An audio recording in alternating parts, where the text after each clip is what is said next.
when F-16 Falcons ate Hawks for breakfast. How do you like that for a title? I was going to say that's a pretty aggressive title. Yeah, I'm excited to see what these Falcons are going to do. The F-16 sounds like a pretty dynamic aircraft, been around since the 70s, but getting upgrades along the way. It's got cost effectiveness. It can do air-to-air, air-to-ground missions. I mean, I'm not an expert, but that's the backdrop that we've gotten thus far. Yeah, it's been really cool to see all the different military equipment, whether that is planes, ground equipment, guns. Like, there's so much cool stuff that I never knew existed. You know, when you think about the military, you kind of just think like, yeah, they walk around with like AK-47s and like, that's it. So I feel like I've learned a ton since we started the military content. I think there's a bit more to it than that at yeah, this like point. rifles and AK-47s. That's it. Yeah. Sam's living in World War II, I think, still. But yeah, really, really cool stuff that we've learned along the way. It's been a great journey, and we're going to continue that right now. If you enjoy the video, hit the like button. If you have other suggestions, drop them down low in the comments section. We'd love to have you on our journey with us, so hit that subscribe button. Let's go. It's the early morning of February the 28th, 1994, and 6 volunteer pilots are on a bombing mission in violation of a NATO no-fly zone. The leader of the flight is pilot Ranko Vukmirovic from the Bosnian Serb Air Force. He and his men are in Yastreb J-21 jets, which are no match for the NATO F-16s in speed, maneuverability, or weapons. The Yastreb pilots are trying to keep below radar height, but now, with the target getting close, they're forced to ascend to 2,000 meters to start the attack run on a weapons factory. In doing so, the aging Serbian jets light up the watching NATO radars. 50 miles away, 2 patrolling F-16s are informed of the J-21's presence. Black Flight, you have 6 bogeys. BRAA 320 for 52 at 7,000. Flanking. Copy that. The F-16s bank towards the target. In an attempt to shorten the war, NATO has set up a no-fly zone, and the F-16s have been sent on a route to intercept. Vukmirovic gets a visual on his target and arms his bombs. The flight positions themselves in pairs, one after the other, when suddenly a transmission comes through the radio.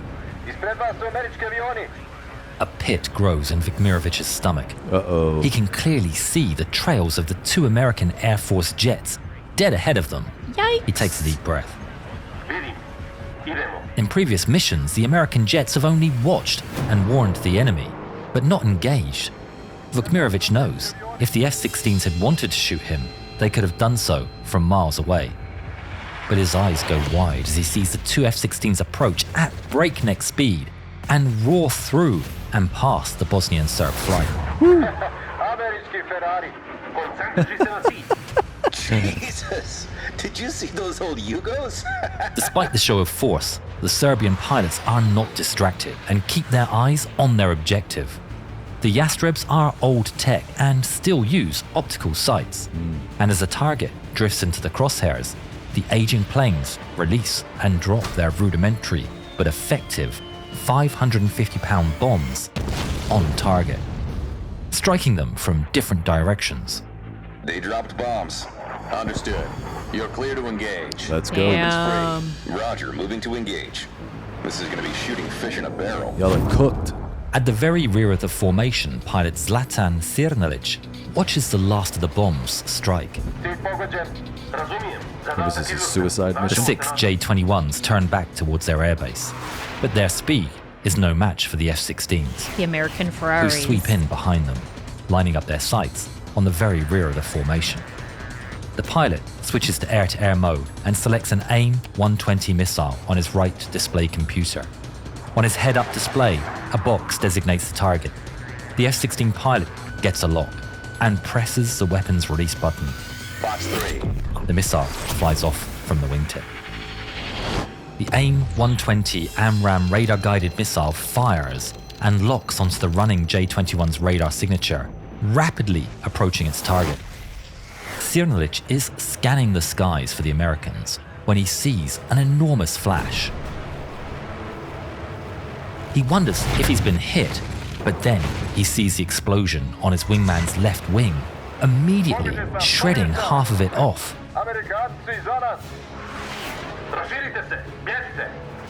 Run. The 5 remaining J-21s turn over and dive for the ground. One of the F-16s gives chase, following them all the way down into the valleys between the Bosnian hills. Each pair of J-21s goes its own way, leaving Sirnilic completely on his own. He frantically looks over his shoulder as he flies through the terrain, catching the terrifying sight of an American fighter hot on his heels. We got the real Top Gun right here. Seriously. I was just talking about Top Gun this morning, actually, with Sam. We were talking about Tom Cruise's versatility in movies. Yes. And we were saying, like, Top Gun is a little bit different than, like, the Mission Impossible. Kind of similar, I guess. But, that movie is so cool because it gives you the inside look. But I got to say, this video itself as well, I'm loving this video. So good. I don't know where it's from. I don't know if it's just like a computer generated video that somebody put together, or if it's from a video game, because it does have that video game vibe Yeah. to it. Well, did you see that it said the like and the subscribe on the side of the mountain when it drove by? Yeah, I did see that. Yeah. So I feel like this person generated. I feel like they made it. Yeah, true. I guess that's a valid point, Yeah. or they threw that in there. But Yeah. really, really cool stuff, and it's giving you that inside I love view. the slow-mo stuff, like how it slows it down to show you like what it looks like while it's spinning, and Yeah. so cool. For sure. And you're really seeing the versatility that I talked about in the beginning for this aircraft, right? They've got Yes. the speed, obviously. They've got the maneuverability now that they're coming into this terrain here, which I imagine they're probably going to be going on hunting season here. Yeah. But You can also see the upgrades, right? Like when they were trying to lock in on their target. Meanwhile, the other people have like that little the sights. Yeah, right. So clearly, all the even though the planes are older, there's been a ton of upgrades. Yeah, and this done is to them. 1993, Yeah. right at this point. So maybe the technological evolution was even greater at that point, where the Americans had evolved so much in their development. I think Yeah. Lockheed Martin created the F-16s. So, maybe at this point they're using some older, as they said, technology that is just so far beyond, or so far removed, I should say, from what the Americans have at this point. And Yeah, it's I was also laughing at like the American Ferrari. clearly a Ferrari isn't just fast. It's got some armor to it as well. Catching the terrifying sight of an American fighter hot on his heels.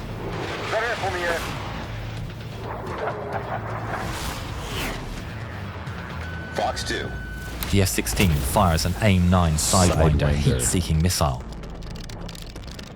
Heat seeking. It locks on to Sirnilic's hot engines and chases him down across the sky. How scary would that flying be? low, skims over some electrical transmission wires. Oh, The missile explodes near the wires and his tail, cutting part of his Damn. vertical stabilizer. But he's still flying. He reports the situation, but finds his radio completely dead. Alone and vulnerable, Sirnilic looks over his shoulder, expecting a second impact at any moment. But instead, he sees the F-16 turning away. Back with Mikerevic, he and his wingman push their aircraft to their limits, racing through the valleys. But the F-16 relentlessly closes the distance. Fox 3. He releases another AMRAAM missile, which rockets towards its target. Mikerevic is still looking across the sky to catch a glimpse of an enemy fighter when the missile flies in and disintegrates his wingman. The Yastreb explodes into flame and scrap. He breaks into evasive maneuvers once again as the F-16 fires another missile.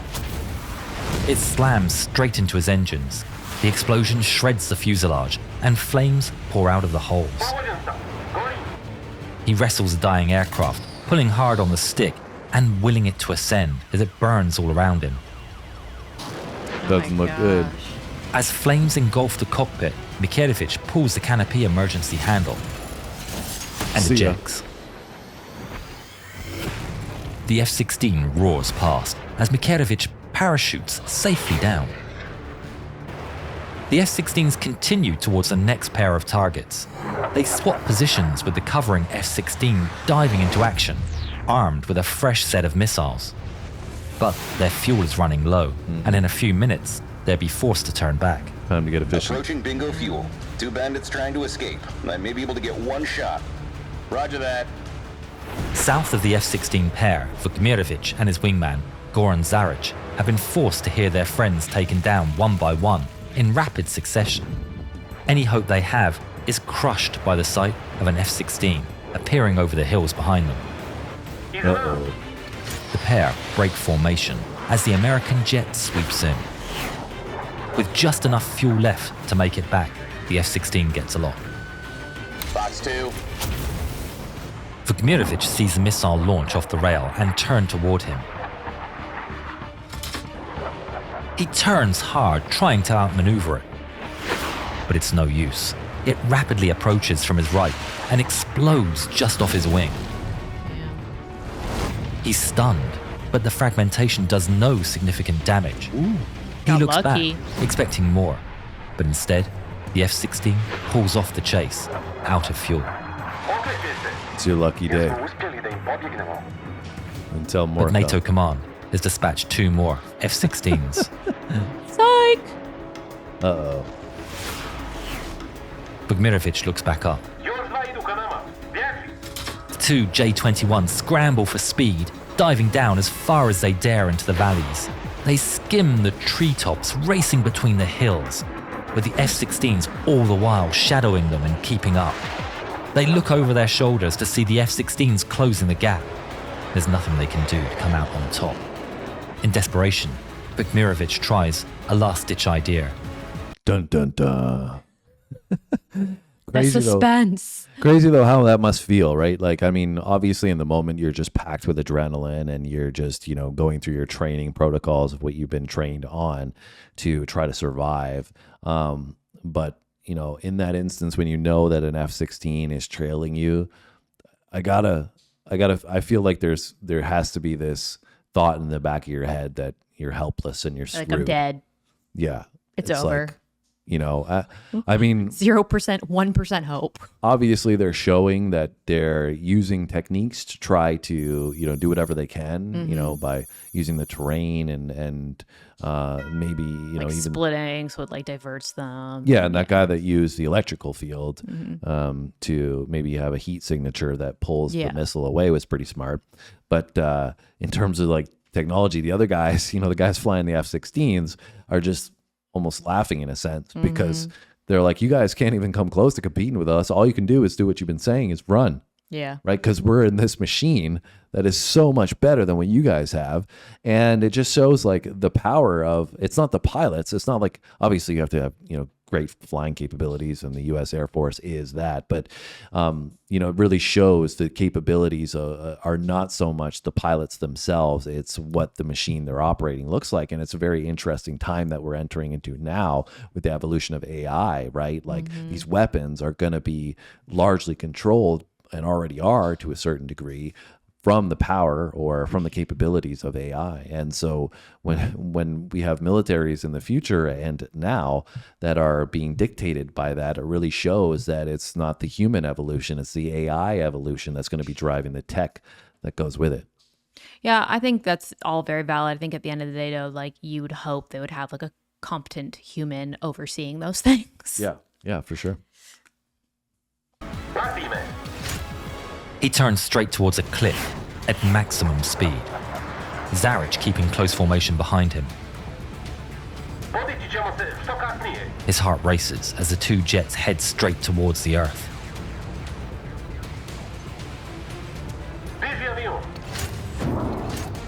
The 2 pilots pull their controls as hard as they can. Zaric is crushed down by the G-forces as the ground rapidly approaches his windshield.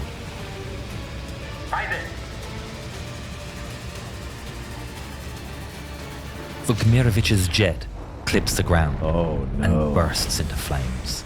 Not a good pilot. Damn. Zaric looks back. There's no parachute. Oh, jeez.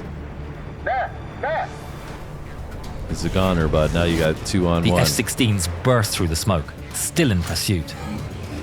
He pulls back into a dive, rushing to use the terrain as cover. but they're far too close. Fox 2. Beep. The missile closes Missile the gap away. and explodes into Zarich's tail. Boom. His fighter bursts into flames, and he loses all control. He releases the canopy and ejects, but he's far too low. The parachute has no time to open, and he falls into the fireball of his own crashed jet. Damn. Adios, amigo. Splash 1. There's another bandit on the radar. Engaging. The F-16s leave the scene and catch up to another J-21 flying low over the countryside. It's Cernalic, limping his damaged jet home to safety. He's keeping an eye on his gauges when an F-16 roars past. He's filled with dread and immediately pulls on the stick. His only plan is to gain enough altitude to eject before the American can finish him off. The F-16 gets behind him, and he grabs the canopy emergency handle. But then, the F-16 pulls up alongside, matching his speed. He locks eyes with the enemy pilot. The American salutes him and flies away. Out of the 6 Yastreb pilots that volunteered for that dangerous mission, 3 never returned home. Cernalic would later say, "I don't have any bad feelings towards the American pilots." I would hope not. Oni su imali svoj zadatak, mi smo imali svoj. This event is usually referred to as the Banja Luka incident and represents the first NATO combat engagement in its history. Damn. Robert Wilbur Wright was credited with 3 victories, the highest score by a USAF pilot in a single mission since the Korean War, while pilot Stephen Yogi Allen was credited with 1 victory. God help them if we use our F-117s. Haha, niko nam nije rekao da je nevidljiv. Pogledaj ovaj film i vidi kako je oboren F-117. What do you think, guys? Should we watch the film?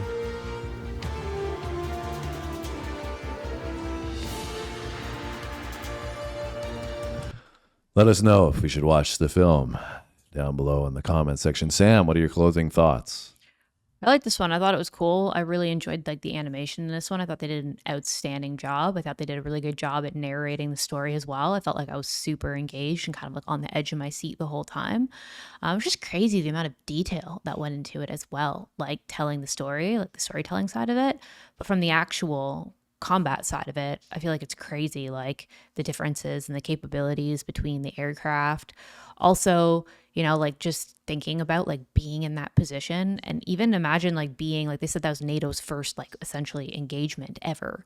And it's like, imagine being a part of that. Like you're the first person in NATO history to like go and actually do like active combat, or like, it also kind of kills me when they call it as like victories. Like, yeah, we blew up this plane and killed someone. It's a victory. Like, Well, it's a dogfight, right? And yeah, it's scary. two pilots going against each other, and that's what you train for, right? Yeah, yeah. And yeah, I mean that's war at the end of the day, right? They chose to bomb, right? Yeah, They- yeah. That's the thing about They it, right? started It's it. like that's why I said in the beginning when we were watching that, I was like, "What is this? A suicide mission?" Because Yeah.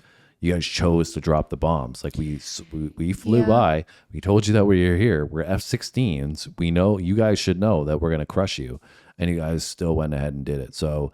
Sorry, no mercy for you. I think that's why the guy at the end said, right? Like, he had no ill feelings. It was like they had their mission, we had ours, and it is what it is, right? Like, that's like you said, that's war. Well, also though, I mean, how can you have ill feelings when they let you live, right? The guy, like, I mean, that's the interesting part about it as well, is the reason why there's so many details that are probably confirmed in this story is because there was a pilot on one side and pilots on the other that talked about you know, Yeah. the mission report Yeah. and what happened. Somebody And- lived to tell the tale. yeah. And I don't really know why they allowed that guy to live. I don't know if it was just, you know, you're not a threat anymore. We know you're not a threat. We've made our point. You can go and tell everybody that don't mess around with the F-16s and NATO and maybe reconsider bombing next time. And that was the point of, you know, allowing that pilot to live. Yeah. But they maybe they knew who he was or something too, because like it was 2 occasions because the F-16 originally pulled off, right? They let him be and let him fly off, and then they came by again And Yeah. this guy was like, okay, I'm screwed now. Well, there was And then- also the guy who ejected. They never said what happened to him. Like, not the guy who ejected too low and was into the flame eruption, but the first guy that ejected, they never said what happened to him. Yeah. Well, you guys let us know where you'd like us to go next if it is military-based content, because we have enjoyed it. This was really cool. I enjoyed this video. Let us know if this channel has anything in particular that we should check out. We hope you have a great day, and we'll see you in our next video. Thanks for watching.